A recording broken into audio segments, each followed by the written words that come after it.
no one ever expected ever here Attach is benched or Attach is the person that's getting put to the sidelines. So I really don't care how good or bad they do, honestly. It was a shit situation. Or the only reason I want them to do bad, though, it would be...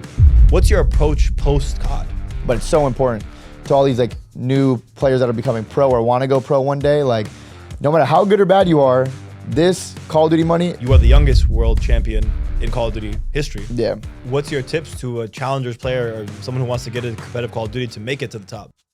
Well, it used to be like it used to be 100 degrees out. You're playing in a little phone store. Everyone was talking trash. It was just the most ghetto thing ever. But it was just like so much fun. And looking back on it, like you really only get to experience those feelings once. Yeah. And because back then we weren't playing for a lot of money. If you won the tournament, you'd win. I think I won a free for all once. I won $100. I win like the 4v4. I win like $300-400, which back then I was like, oh shit, I'm making a lot of money. Yeah. And then now I was like, oh my God, $400 can't get me anything. So, but back then we weren't playing for the money. We were playing for the fun and then to try and go pro one day. Yeah, the passion. It's really about the passion, Yeah. and just that competitive nature, and just trying to make it happen. Yeah. There's a funny story. I'm not sure if you remember this, but I took Lamar Accuracy, for those who know him as the gamer tag. I took him to a LAN, his second LAN ever, and it was like upstairs, like you said, in like some random office building setup. Yeah. And it was upstairs in this place in Santa Monica. And I went in, I dropped him off, and then I came back, and he said he got to the finals, or I think it was the finals. And I walked up, and I saw it all happen. Yeah. You beat him in the finals of that LAN, and you got up and you started talking crazy shit. Like your whole team was talking crazy. I'd never been to a LAN before, so in my head I was like, do I gotta beat this 12-year-old kid's ass? I pulled Lamar after he lost, he was bummed out. I was like, wait, do you got beef with this kid? Like, do we gotta like settle some shit here? Like, what's gotta happen? And he's like, nah, that's just how it was. So like, it was the first time even for myself that I saw the environment of it's what definitely it was. a different environment. Yeah, you see the videos now of people like, NJ, the NJ lands and all that stuff, just get up and talk crazy. Scrap when he was like 11 years old, getting up, talking crazy. It's just that competitive spirit of COD. Yeah. And it wouldn't have been a very wise choice for you to try and do something then. you are 5'7" and a half. Hey, don't gotta worry about me. I don't gotta do nothing. I just sit back and it would have been taken care of. 12 years old with the squeaker voice. It would have been taken care of. Weighing out. I had my Ralph Lauren or my polo white, the fancy shirts. Yeah. Had a couple $100 in cash. It was a good time, bro. It was a fun time. The good days when it was just about the straight spirit and straight spirit and the shit talk. Yeah, I mean, growing up with those guys, I mean, who would you say the people you came up with are?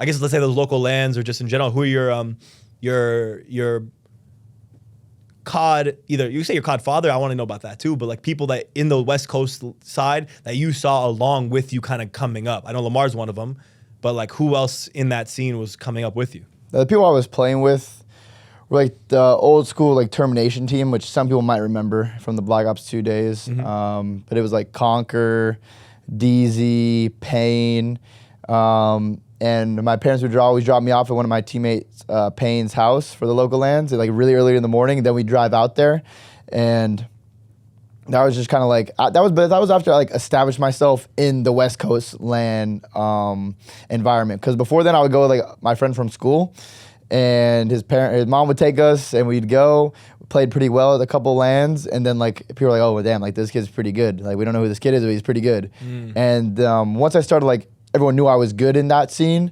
That's when I started being on like the best West Coast team in the scene, and going to those LANs, always winning, and just in the 2v2s or 4v4s, and it was just like it was really good. And I still talk to them a little bit. I'll see them on Twitter, or they'll come to my stream every now and again, or randomly tweet me. But it was cool to see like other pros. Like pros would go to those LANs back in the day. Like I remember one time like. All of Envy was there. It was like Proofy, Stainville, I think maybe even Merc, and like someone else at one of the LANs in MW3. We got second to them at one of the LANs. Like that was actually my first LAN I ever went to in MW3. Your first LAN ever was you got second place to pros? Yeah. I got like third in the free-for-all, got like second in the 4v4, and like third or fourth in the 2v2, but like, we didn't make any money then. But after that, that's when like Stainville would still go. Parasite went to the one because the team I beat was Lamar Accuracy, Parasite, Stainville, and a player named Evidence. And that's the team we beat. So it was like Parasite was a world champion. That's after he won the world championship in Black Ops 2. So like people knew who Parasite was. Yeah, he was a world champion. Known. In that room, he was a respected, known player for sure. Oh yeah, I mean he was an actual pro and world champion at that. So yeah, to like have people like that going, like it was just gave you extra fire to want to beat them. 100%. I mean, I think. Did you ever? You said a lot of your success came at first from the LAN side of things. I mean, did you have success online before that too, in like game battles? Did you play Gamebattles and UMG? I think UMG was even popping back then. I'm not even sure exactly. Nah, not yet. UMG wasn't popping until like Ghost. Yeah, time. So it's more Gamebattles. Yeah. Were you a Gamebattles kid at some point? Yeah, I started playing Gamebattles in CoD 4, but I never really had much success online. I won my first gold in Black Ops 2. In a 2v2 late at night. I was playing with Troy Sender Michaels, who was the former coach of Optic and Huntsman, now the coach of New York Subliners. And we were playing against Fellow and Pharaoh. Rest in peace, Jay. Yeah. It was really funny. After we won, I will never forget it. Tyler Felony, who's on Florida Mutineers still, he tweeted me, "I'm hitting you offline," after we beat him in the 2v2. He's like, "I'm hitting you offline." And I was so hyped. I just won $185. I'm screaming throughout my house because it was like, Fellow and Pharaoh were really big names at the time in Black Ops 2. Like they won a lot of tournaments. Like they were known S&D players. So it was my first gold. So I was like, I finally won cash online. But other than that, I never really had that much success in online tournaments. I was always just like a really good LAN player. That's actually a surprising thing because a lot of players these days I think find their success online, and even like the qualifiers and stuff for the challenges are all online. Yeah. So you kind of have to be present online, whereas before you could just be a LAN player and then get known and build your team to there and then go to whether it was Anaheim or whatever it was and go from there. Well, I got good online once I got like the actual equipment. Like I didn't have a monitor till late Black Ops 2. Didn't have a scuff till Black Ops 2. How did you play on? Some random shitty TV. TV? No, some random shit like Vizio TV. It was terrible. You were so like literally, well, actually it was funny. At the end of Black Ops 2, right when I got my monitor, I became the biggest online joke. No one could kill me at the end of Black Ops 2. No one could kill me in Ghost, except I tried to wallbang the fence, but we'll get there. But yeah, Black Ops 2, I literally won the last tournament of pros because I realized I got hit offline. And I filled in. And I played the finals. I think it was against like John, Embos, I think Fizzerp, and won. And I was playing with Diabolic, Troy, Sender, and I forgot who our fourth was for that. But I won the tournament. First like big tournament, and all the other pro teams were in this tournament. And I just came and filled in and won it. And then that's when I gained like 200-300 followers that night. James Crowder, FaZe Replays, the guy's like 18 different aliases, the coach of FaZe now, and the guy went on to win a world championship with in Advanced Warfare 2015. Yeah. He tweeted me that night. He's like, "Oh, is there some talent I need to look out for?" And this is in Black Ops 2. Yeah. So it's like crazy to look back on him like following and tweeting me, and then we won the world championship a couple years later. Wow. So it was kind of crazy. I mean, I'm gonna jump ahead a little bit. You have a very storied career that we could jump into moments, into even the fence wall bang and Ghost. We could jump into a lot of moments, but we don't have a limited time here. Yeah. We could do if we have to do a second podcast at some point along the way, we will. But I mean, the highlights of just what it's like. What would be your description, or what's the feeling of what's the road, the feeling to a chip? What is that like? Because not many people out here.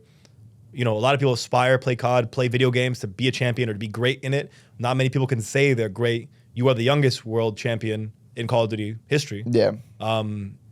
What is that road? What is that road? What is the path? What is the feeling?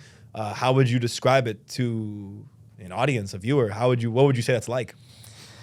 I mean, it's definitely when you're in it, it's hard to really say how it's feeling because you're so focused and locked in on the tournament. But every match you win, you're just getting that step closer, especially when you're in winner's bracket because you're jumping, you're like top 8. And then you win your top 3 or like your top 6. You play another match, you're top 3. And then you win that one of the match, you're in grand final. So it's just like, everything is going perfect that weekend to just win these matches, and everything's going your way. Those round 11s are going your way. Everything, it's just such an amazing feeling. And then you get there on the Sunday. And the best feeling of the Sunday is when there's only like 3 or 4 teams left, and all the other teams where the warm-up area is just empty. So it's just you and like the other people you're competing against that are like at the arena still playing. So you're just like, yeah, like we're still here, we're still playing. Atmosphere of just knowing it's like this is it. Like, this is the day. This is the day where one of us is gonna win, and of course you want it to be you. So that's like an amazing feeling. And then when you actually win, it's just like it's a feeling that you can't explain. It's just pure euphoria, nothing. You can't stop smiling. You're just naturally smiling and you can't stop. Like, even if you just get a serious face a little bit, you just start smiling again when someone looks at you. The memory comes back. You're like, I just won, bro. I don't care. It's just pure bliss and happiness right when you win. It's just the feeling we all play for, honestly. Right. Those 1 minute to 5-6 hour, that feeling that you have that night of winning. Because after you wake up and you get over it, you're like, oh, we still won. It's a great feeling. But that night of winning, you're just like, you're on top of the world. And it's something that you and your teammates earned. It's not like you could buy it. You just have to work for it and go through a lot of arguments, a lot of chaos, a lot of technical issues, whatever it may be. You went through so much to win, so it's just an amazing feeling. What's your tips to a challengers player or someone who wants to get a competitive Call of Duty to make it to the top? I mean, your road is unique. Obviously, you could speak on your experience, but what would you offer to a young gun or just a challengers player that's trying to come up? Honestly, you just got to do whatever you can do. Turn on sound EQ, buy the best equipment, fry online, just be as cracked of a player as you can, and on all your teams, try to be the most standout player in challengers, because if you're not standing out in challengers, you're not going to get picked up. Every player that gets picked up is a standout player. Like right now, you've seen with Doug Spencer Martin.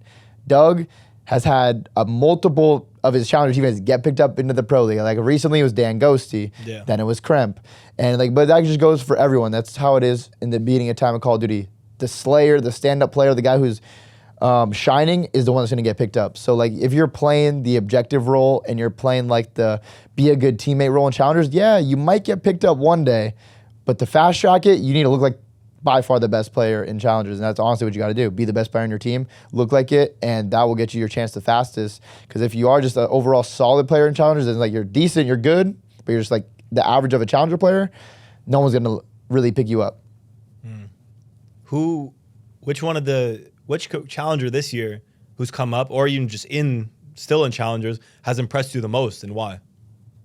Are we talking about like just rookies in general? Sure. Rookies or someone even in challengers that you just have an eye on, or I mean, whatever. So I think the ones you'd say the most, I mean, if we were talking rookies, it'd probably be Scrappy. Yeah. Because there's been so much pressure on him, because last year he pretty much won everything in challengers. And then this year he was in the pro league. And everyone, he of course loves to talk his trash, which is, I think is hilarious. That kid is so funny. He's a good kid too, but he is so funny when he just loves talking trash, and it's so entertaining. But yeah, he's been frying this whole year, so I think he's by far the rookie of the year. But then you've seen even Hixie, who just got picked up by Toronto, and he won his first event, his first ever major event as a pro. He won, so that's really impressive. I think Beans on Boston's good. Ever since he joined Boston, he's been playing really well. Who else? Probably forgetting some more, but like those are top like three right there. That's a good top three. Scrappy, to be honest, is number one. He won a chip. He won his MVP chip. He has potential to win MVP and Rookie of the Year. So like Scrappy is probably going to be the Rookie of the Year, unless some of the others like rookies win an event and keep on frying. Okay. Who would be your now that you're, you still have a bias, of course. I know you do, but if you had to pick one team to take it all this year, what would be your prediction? And if you hit me with the biased cheese right now, we'll just pass on this question as if it didn't happen. I mean, it's going to be obvious. If I'm not winning, the only team I want to win would be Lamar's team, which would be Seattle. We're Accuracy's team. That's like my best friend in the community. So, and I'm really close with Sib. I'm really close with Pred. I've teamed with Mac before, so like that's the team I'm closest with. So yeah, if I don't win, I want them to be winning and doing well. I hear you. I mean, I'm not gonna lie, my bias is right there too. So, don't hate on me, but that's exactly who I'm gonna be backing the entire time as well. The on the other side of things, I know you have and I just want to mention you're very everyone knows you for COD, everyone knows you for the achievements you've done there, but there's other avenues and routes you've taken outside of it that I think are shining out and are I love it too, like a statement of the clothing side of things and building. You're also, people will take streaming and people will take kind of for granted how much effort it takes outside of the actual competitive side to build a brand for yourself and create outside of it. what is your role, or how have you taken these endeavors on? What's your approach post COD? Not saying that, not implying any retirement. Don't take this out of context, everyone. But just saying, like, what's your imperative outside of COD to think what happens after this, or are you just with the statement of however you want to take this question, however approach you want to take from it, we'll bounce it around. But what is your viewpoint like after the competitive side? Well, I mean, I still want to be able to live and make money and still do some fun stuff after, and then also dive into a couple things I'm passionate about. I've always wanted to be able to wear my own clothes of a company that I own, or whether it's attached apparel or just a company that I own. And a statement of, I got a really good opportunity from one of my old designers who just hit me up and asked if I wanted to join, and it kind of worked out perfectly. And now we've had, I think, like 5 or 6 drops. Just did a drop with Better Days Ahead, which is Optic Methods company. So the collab was by far our best drop, and it did really, really well sales-wise, and everyone loved it. So that was a big moment for us as a brand to kind of, we had a lot of new eyes on us, and I think the quality of our shirts, hoodies, and everything is going to keep living up to people's expectations, because I just know how good it is. I love when I just see my friends wearing the clothes, because like they don't wear it because they're gonna see me in it or try to make me happy. They literally wear the clothes because they're just so comfy and everyone loves them. So that's what makes me happy, knowing that like we're doing the highest quality of what we're trying to do, and that's what I want to do to like everything, whether that's content, competing, other business ventures, just making sure it's like the optimal, like the best you could do it. Right. But definitely with content, it's important, because from firsthand experience, I would see like Nade Shot, Scum, Optic, FaZe, the YouTubers, the vloggers, like do content way back in the day and grow their brands, have the most followers. With followers, you have more eyes on you, you're gonna make more money, and that's gonna set you up in the long run after you're done competing or whatever you wanna do. It's gonna give you options later in life. So that was always important to me, to upload to YouTube, try and stream. I wish I streamed a little bit more earlier on in my career. I still streamed, just not. I would if I go back, I'd do it a little bit more consistently. And I wish I knew how to do YouTube, like what I know now back then. But everyone's gonna say that. If I know what I know now. But like, of course, I just wish that. But it's so important to all these like new players that are becoming pro or want to go pro one day. Like, no matter how good or bad you are, this Call of Duty money is not gonna last. These salaries, when you're getting paid hundreds of thousands of dollars, is not gonna last with Call of Duty money. And realistically, things are getting more expensive in life. So you need to make money and need to have multiple sources of income. And even if you make $1 million, $1.5 million throughout your career in Call of Duty, once you're done, if you don't have anything to like make you good money after that, life's gonna be expensive, having family, kids, bills, everything. So just make sure you're giving yourselves opportunities post just competing, because everyone that I've known that's competed and been a professional Call of Duty player has said their biggest regret is not making content, because like some of them have just fallen off the face of the earth. We don't know where any of the people who went that retired. Some of them are still on the desk and still doing well, still creating content. But if they did it when they had more eyes on them and when they're in the spotlight, it could have been bigger. And who knows, it could have got them bigger contracts. It could have got them more opportunities to be the face of a team.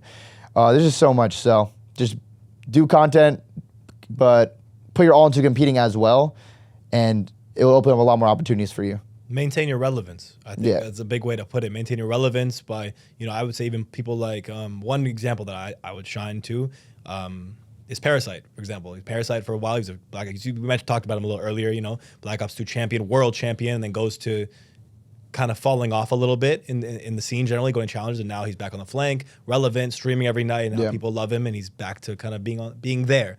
But that relevance factor, I think, is a huge thing, and you've maintained relevance by being present in every avenue, still competing, still there, face of a franchise, face of multiple franchises, and just always ready to do the next thing, and consistent. You've always been consistent. And I think that's one thing that people, being a content creator, being in that side of things, it's very hard to be consistent. So I applaud you for maintaining it for years, not just a season, but years. And even while you've been taken off the team for a little bit, benched, however you want to put it, but you're still not down in the dumps and your hair's growing now, your beard's this big. Nah, you're still in it. You're still doing your thing. So it's lovely. It's good to see. It's I mean, content's just a crazy route. There's people that you mentioned Nate Shot, you mentioned a lot of the old phase guys. I mean, present day, because those are kind of the past people that inspired you. Who do you look at now as like the whether the pinnacle or standard of content now? Any YouTubers you watch, Twitch streamers, anyone that you kind of look out to or get inspired by now? No, not really. Honestly, I don't watch that much content, like on YouTube or Twitch. Like usually I'm just either creating it or streaming and stuff. But I mean, if I do check stuff out, I'll see like Swag, for example, who like was just he would just upload pub Call of Duty videos. Then he really got into streaming when Warzone released, and he just took off. Like he was big on YouTube, but now he's huge on YouTube, and he was like the biggest Warzone streamer for a very long time, which is like really cool to see. Just like go into like a different avenue, because like when you do content too, it's not just, oh, I got big on YouTube, now I'm big everywhere else. Right. It's you got to get big on YouTube, you got to get your following over to follow you on Twitch, you got them to follow you on Twitter, on Instagram. Like it's not easy to get the cross-platform following just because you're big on one. We've seen people that have millions of YouTube subs and they make great money, but then they go on Twitter, they have like 30, 50K followers with little to no engagement, which of course I'd rather be on the platform where you're actually able to make money, but it's just saying how difficult it is to get those followers or subscribers from one platform to another. Right. And to see people come up who started in Call of Duty to where they are now, it's insane. I think Shotzi's doing a really good job right now too, but he's kind of like a glitch in a way, because his gameplay is some of the most fun to watch. Yeah. His movement is insane. It's so clean. It's so smooth. And people love it. I love it. Every person that watches him loves it. So like, especially people that we're pros too, and we know what we're doing in the game. So when especially someone who's never really seen Call of Duty before, or is just a very casual player, when they see someone doing that and moving like that, they're like, whoa, this is crazy. Yeah. And that's why he's blown up. He's like 12K subs, I think, on Twitch. He gets hundreds of thousands of views every YouTube video. I'm sure his TikTok's popping off. Yeah. And he's still competing really well with him and his team. So he's doing it right now for a player. So if you can move like Shotzi, do all that other stuff, content, compete, and you're good. He makes COD look good. Yeah, he really does make COD. Every game he plays makes look good. Yeah. There's a set of questions I have, and I want to kind of, this is probably nothing, it's first episode, so I just want to establish these questions as the kind of the last piece of every interview, every podcast, every conversation. So I have this set of questions. Some of them might be a little odd to you because they're just kind of out of left field, but I'm ready for anything. Let's see. Let's see how no pressure, no anxiety, no stress. Just answer honestly, first thought. All right. What is your favorite word? Honestly, I think right now my favorite thing to say, it's not a word, but my favorite thing to say is just, that's crazy. That's crazy. How many people are you ignoring with that's crazy? You're just letting people rock like that, huh? No, I don't know. I just like saying it because like you say it, like you use it for so many different things. It's like, oh, that's crazy. Or like, yo, that's crazy. Or it's like, oh, that's, like, I don't know. I just like saying it right now. Okay. What is your least favorite word? Least favorite word? Yeah. I don't know. I don't think I have a least favorite word, honestly. Fair. What turns you on creatively, spiritually, or emotionally? The beach. Nice. The beach. It's a great place. Pure vibes, huh? Yeah, I love it. What turns you off? Turns you off? Yeah. Staying inside all day and not seeing any sunlight, because then you just feel bad. And sitting down. My two least favorite things, staying inside all day and sitting down. And I picked the wrong occupation to not do that. So I like to get outside when I have a chance. You literally beat me to the punch of saying, bro, I was like, you're in the wrong business for what you just said right now. It's literally that's the 99% of your career. Yeah. Sitting down, staying inside, not seeing the sun, playing till nighttime. Yeah. Fair enough. What's your favorite curse word? A curse word? I think fuck. Okay. I think fuck. It could be used for like so many different reasons. It could be used so many different ways. I think it's just overall a very good word, and it's really not offensive to like anyone. So like people can't really get mad if you're saying fuck, because it just means like either mad or you could be happy and hyped. Like I don't know. It's a good word. Fuck and the explanation for fuck and that's crazy are like the same thing. It's just the multiple uses of this thing and how it can be used. So it's interesting that like that is your favorite thing to use. Like both of those are your favorites. What sound or noise do you love? Sound or noise do I love? Yeah, what sound or noise do you love? Rain. I love the rain when it's like thunderstorm. Especially if I was just like in a cabin, I hear the rain hitting the roof. That's a great that late night just rain? Or the beach, but yeah, I love going to sleep when it's raining. What sound do you hate? You want to actually know? Go ahead. It's the one thing. It's funny. The only sound I hate that irks me is when my mom sneezes. So specific, I literally bro. tell her, I'm like, Mom, I love everything else about you, but your sneeze, I'm just like, oh, like I don't know what about it. I don't know what about it is, but my mom's great. I love my mom. She's so supportive. Both my parents are so supportive. But yeah, my mom sneezes. I hate it. Shout out Mama Attach. I didn't know that was coming. I'm sorry. Take it up with him, not with me. His mom Yeah, I'm sure I'll be sneezed. hearing about it. I'll be hearing about it. What profession other than your own would you like to attempt? Profession. I would say like get into business, but that's so like vague, I guess. So like I do want to start a couple of businesses and things I like, whether that's something to do with exercise or clothing, but I'm already doing the clothing, or maybe even more, dive more into that. Or just, I don't know, I kind of just start businesses and like trying to build them up and learn more about that because I feel like I know how to market things really well. So that's something I want to do. And that'll probably be what's going to happen post-playing content creating career. Definitely. I mean, if you need to talk about business, you know, I'm the right guy to guide you the right way. Stocksman. What profession would you not like to do? Your least thing that you see and you're just like, I don't want to do that, bro. Probably just something where it's like, I don't know, those basic desk jobs that you would see everyone doing. Or like the call centers, they have all the cubicles. Like just seeing that, it looks so depressing. That ties into your staying inside thing, like staying inside, not seeing the sun, and just the 9 to 5 and cubicle usually away. If you're doing that too, it's not something you're not doing something you really enjoy. But that's just like it's just like a nightmare. It's out of a nightmare. Like just seeing all those cubicles and a huge office space and all the phones going off and stuff. I feel like just anything to do with that. Just the most cookie cutter version of life. Like just some boring like. Got to be able to take some risks and try some things. Right, and then here's my final. We'll close out with this. It's been a great interview. I appreciate you for coming on. First episode. So I want to get all that out of the way. Thank you. Friend. Thank you for having me. I appreciate you, bro. If heaven exists, what would you like to hear God say when you enter the pearly gates? I'm not a real big person about like saying, because I don't know. It's hard to accept comments from people. So like, I'm more so just like when you know, you know. So if I just go there, we kind of look at each other a little bit, maybe just dap it up real quick, and I walk away. Like that would be good. Like it doesn't need to be anything like, oh, you had such a good life, you did this great, you're such a nice, caring person. Like, nah. How did you turn into Donald Trump? I don't know. I don't know how you did that. I don't know how you turned into Donald Trump right there. I don't know. But yeah, we just like look at each other and be like, maybe nod our heads a little bit and then go on about our day. That's how I like to do it. I just like to, keep it low key, but we know. That's the perfect conclusion to that Dillon wants to dap up God when he comes to heaven and just walk his way in. I appreciate you guys. That's episode 1. Probably nothing. I'll catch you guys next week for another guest, another conversation. And I appreciate you for watching.